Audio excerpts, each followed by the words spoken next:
So right now, we're listening to the radio show I did last week, The Doors Tribute, and right now we're listening to Strange Days by The Doors. And what I did was I basically took a little bit of notes and read from the Wikipedia a couple of paragraphs, a little bit of history of The Doors. Some of it I knew, some of it I did not know, regarding their way they lived their lives and their music band and how great they are still.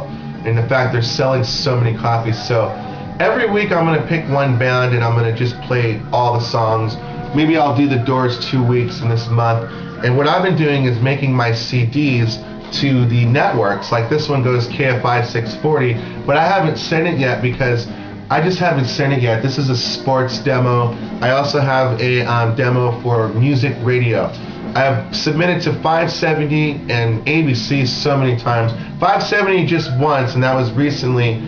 Also Clear Channel with FM. And I'm really interested in going into radio as a talk radio independent show host. I'd also like to separately do the show in a comedy way where I'm bringing up guests, political candidates, because you guys haven't talked to anybody except some journalists from my idea number one. We're going to talk about the North Carolina show and just how on the roof, it's just going through the roof. I'm getting more clicks than John McCain's percentage points in one day. So anyway, we're going to be talking about Starbucks and McDonald's and what the fuck McDonald's expecting for their quality food. People are going to go in there and not get a Pepsi or a Coke, now going to have to get a latte or both, or just go in there and cause havoc in an area that Starbucks has been doing really well. See, what happened to Starbucks is they bought out Dietrich and bought out all these other people to screw competition, so they're the only competition.